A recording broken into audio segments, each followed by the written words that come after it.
Hello student, peer solution online YouTube চ্যানেলে তোমাদের সকলকে স্বাগত। তো তোমরা দীর্ঘদিন ধরে আমার এই চ্যানেলে ম্যাথমেটিক্স এর যে ক্লাসগুলো দেখে এসছো, যে আমি চেষ্টা করেছিলাম প্রত্যেকটা কোশ্চেন খুব সুন্দরভাবে তোমাদেরকে বোঝানোর। তো সেখানে কি হয়, একেকটা কোশ্চেন হয়তো আমাদের করতে গিয়ে ২ মিনিট, ৩ মিনিট, ৪ মিনিট করে আমরা নিয়ে নিচ্ছি। কিন্তু এখন আমি কিছু এইভাবে সেট আপলোড করব। তার একটাই কারণ যে কিভাবে ১ মিনিটের মধ্যে উত্তর করা যায়। আমি একটা সেট পরপর এইভাবে কমপ্লিট করে দিচ্ছি। প্রত্যেকটা কোশ্চেন আমাদের মেইন টার্গেট থাকবে ১ মিনিটের মধ্যে আমরা সলভ করব। এই ভিডিওগুলো যদি তোমরা নিয়মিত দেখো, তোমাদেরও কিন্তু একটা প্লাস পয়েন্ট আছে। কি বলতো? পরীক্ষায় যখনই এই কোয়েশ্চেন গুলো কমন পাবে, কিভাবে ১ মিনিটের কম সময়ে উত্তর করা যায়, এটলিস্ট সেই প্র্যাকটিসটা তোমার হয়ে যাবে। সেই প্রসেস গুলো তুমি জানতে পারবে। তো তোমাদের প্রত্যেককে বলব যে তোমরা প্রত্যেকে চেষ্টা করো এই ক্লাসগুলো রেগুলার একটু দেখার। আর যদি ভালো লেগে থাকে তোমরা কমেন্ট করবে। আমি এইভাবে আরো কিছু ক্লাস তোমাদের জন্য নিয়ে আসবো। তো চলো শুরু করা যাক।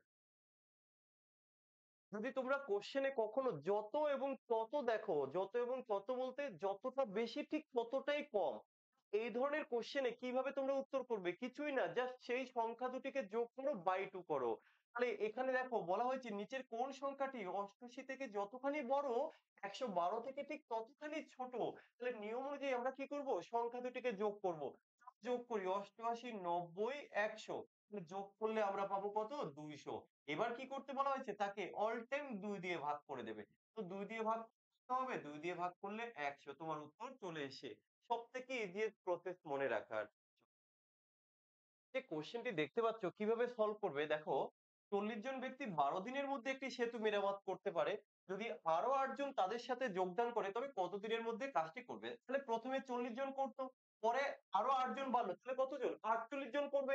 এবারে এই কোশ্চেন এর ক্ষেত্রে আমরা যে সূত্রটা ইউজ করি M1 D1, তাই তো?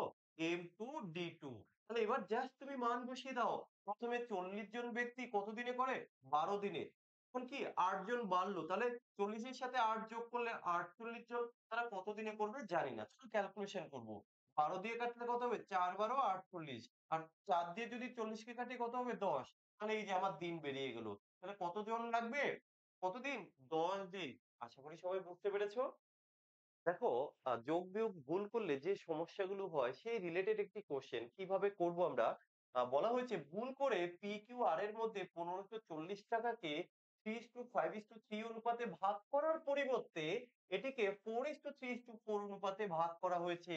তাহলে এর ফলে কে সবথেকে বেশি টাকা লাভ করেছে বা কে সবথেকে বেশি ক্ষতিগ্রস্ত হয়েছে? আমরা কি করব? ১ম এ যেটা ভুল করে করেছে তো সেটাকে লিখলাম। যে ৳১৫৪০ PQR এর মধ্যে ভাগ করবে। দেখো মোট কত অনুপাত? ৪ আর ৩, ৭ আর ৪ ১১। এই যে লিখলাম ১১। ১ম জন পাবে ৪ ইউনিট, ২য় জন পাবে ৩ ইউনিট এবং তৃতীয় জন পাবে ৪ ইউনিট। তো আমরা প্রত্যেকের টাকাটা ক্যালকুলেশন করে বের করলাম। এবার দেখো একই রকম ভাবে সঠিকটা অনুপাত কি আছে? 3:5:3। তাহলে মোট কত? ৫, ৩ ৮ আর ৩ ১১। এই যে লিখে নিলাম ১১। ১ম জন পাবে কত? ৩, দ্বিতীয় জন ৫, তৃতীয় জন হচ্ছে ৩। আমরা প্রত্যেকের টাকা ক্যালকুলেশন করলাম। দেখা গেল যে ১ম জন ৪২০ থেকে ৫৬০ হলো। দ্বিতীয় জন ৭০০ থেকে ৪২০ হয়ে গেল। এর কিন্তু কমে গেছে, তাই না? আগে বেশি ছিল। তৃতীয় জন দেখো ৪২০ থেকে ৫৬০ হয়েছে। তার মানে এখানে সবথেকে বেশি ক্ষতিগ্রস্ত হয়েছে বা হারিয়েছে কে? কিউ। সে ৪০০ পেত কিন্তু পেয়েছে ৪২০। কত টাকা কম পাচ্ছে? দেখো ২০, ৮০, তাই তো? তাহলে ৪, ৩, তাহলে কত হবে? ৳২৮০। তাহলে এই যে কিউ এবং ৳২৮০। আশা করি বুঝতে পেরেছো? কোন স্কেলের বৃহত্তম সর্বোচ্চ যে দৈর্ঘ্য এটা কিভাবে তোমরা বের করবে? দেখো, একটি স্কেলের বৃহত্তম সম্ভাব্য দৈর্ঘ্য কতটা, যাতে ১২ মিটার, ২০ মিটার, ২০ সেন্টিমিটার এবং ৪ মিটার ২০ সেন্টিমিটার দৈর্ঘ্য সঠিকভাবে পরিমাপ করতে আমরা পারবো। আমরা কি করব? টোটালটাকে সেমিতে কনভার্ট করব। তাহলে দেখো ১২ মিটার ইকুয়াল টু কত সেন্টিমিটার? তুমি বলবে স্যার ১২০০ সেন্টিমিটার। পরেরটা তো দেওয়াই আছে ২০ সেন্টিমিটার, তারপরে ৪ মিটার ২০। তাহলে আমরা লিখব ৪২০। এবার কি করব? যেহেতু সর্বোচ্চ মাপ বলা হয়েছে, তাই না? এদের আমরা HCF নির্ণয় করব। HCF গসাগু। তাহলে দেখো এই গসাগু কি ৪ টের মধ্যে কোন না কোন সংখ্যা। তাহলে এখান থেকে আমরা দেখে নেব যে এমন কোন সংখ্যা। দেখো এই যে ২০, এই ২০ দিয়ে দেখো একেও ভাগ করতে পারবো আমরা। ২০ দিয়ে একেও ভাগ করতে পারবো। তো আমরা বলব আমাদের এখানে গসাগু হচ্ছে ২০। তো উত্তর কি আসবে? ২০ centimetre. Option C is the right answer. প্রশ্নে বলা হয়েছে একজন ব্যক্তি ৳৪০ য় ১০ টি খেলনা কিনেছেন এবং ৳৪৮ য় ৮ টি খেলনা বিক্রি করেছেন। তাহলে তার কত লাভ হবে? তাহলে এখানে দেখো ৳৪০ দিয়ে ১০ টা কিনেছে। একেকটার দাম কত? তো কেনা দাম কত? ৪০ টার দাম যদি ৳১০ হয়, একেকটার দাম তুমি ৪০ কে ১০ দিয়ে ভাগ করলে হচ্ছে ৪। এবার তুমি কি করলে? বিক্রি করেছো। কিভাবে বিক্রি করেছো? ৳৪৮ য় ৮ টা। একেকটার দাম কত? ৳৬। তাহলে তোমার এখানে কত টাকা লাভ হলো? ৳২ লাভ হলো। এই লাভ কিসের উপর হিসেব করি? ক্রয় মূল্যের উপর। তো ৳২ লাভ করেছি কত টাকায়? ৳৪ য়। কিন্তু আমাকে শতকরা বের করতে হবে। কত হবে? ২৫ দুগুনি ৫০। তো ৫০% আমার এখানে লাভ হবে কোথায়? এই যে অপশন এ। আশা করি সবাই বুঝতে পেরেছো? দেখো সিম্পলিফিকেশন করতে গেলে আমাকে বদমাস রুল মাথায় রাখতেই হবে। তো বদমাস রুল এপ্লাই করে কিভাবে এই কোয়েশ্চেনটি উত্তর করা যায় দেখো। প্রথমে এই যে কোয়েশ্চেন আমরা কার কাজ আগে করব? আমরা এই ফার্স্ট ব্র্যাকেটের কাজ আগে করব। তো চলো এটা যদি করা হয় কি পাবো আমরা এখানে? -5 আর হচ্ছে -2 -7 তার থেকে যদি +6 করি তাহলে কি হয়ে যাবে? -1 তাই না? -1 ইনটু এই ২ করে দিলাম। তাহলে -2 এইটুকু করলে কত পাবে তুমি? -2 তাহলে এই কাজটা আমরা করব। সেকেন্ড ব্র্যাকেট দিয়ে যা আছে। কত? -2 না? তাহলে এই মাইনাস আর প্লাস এ কিন্তু আল্টিমেটলি কেটে গেল। তাহলে কি হবে? এখানে আমরা 0 পেলাম। দেন এখানে কি পড়ে থাকছে? 1 মাইনাস রুট সরি 5 মাইনাস 0 তাহলে কি আসবে? 1 মাইনাস 5 তাহলে ১ এর থেকে ৫ বাদ দিলে কত থাকবে? -4 কোথায় আছে? অপশন ডি তে।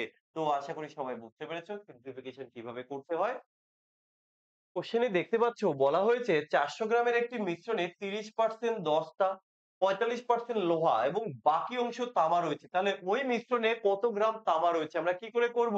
তো চলো মোট যদি আমি ১০০ ধরে নেই, মোট যদি ১০০% ধরে নেই তার থেকে আমরা বাদ দেব এই দস্তা প্লাস হচ্ছে লোহা।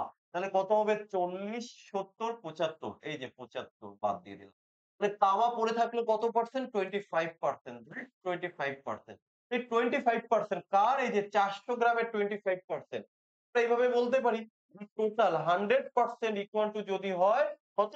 ৪০০ তাহলে আমি এখান থেকে 25% বের করব। এর কত? 1/4 রাইট? তাহলে এর 1/4 করলে কত আসবে? ১০০ তাহলে আমাদের উত্তর চলে এসেছে ১০০ গ্রাম। আশা করি সবাই বুঝতে পেরেছো? তো আজকে এই অবধি থাকলো। আমরা প্রত্যেকটা সেটের চেষ্টা করছি ৫ টা করে, বেশি করে দেব না। ৫ মিনিট করে আগে ভিডিওগুলো দেই। তোমাদের কেমন লাগে সেই ফিডব্যাকটা তোমরা জানাও। যদি মনে হয় যে স্যার এইভাবে আপনি আরো কিছু ভিডিও দিন তাহলে ভালোই হবে। কারণ দেখো লং ক্লাস তো অনেক করেছো। আর এই ক্লাসগুলো অনেকটাই কিন্তু ডিফারেন্স রয়েছে। তো প্রত্যেককে রিকোয়েস্ট করব যারা চ্যানেলে নতুন আছো চ্যানেলটিকে সাবস্ক্রাইব করো এবং শেয়ার করতে ভুলো না। আমি রেগুলার এভাবে ক্লাস নিয়ে আসবো যদি তোমরা চাও। তো এটাও তোমরা কমেন্ট করে জানিও।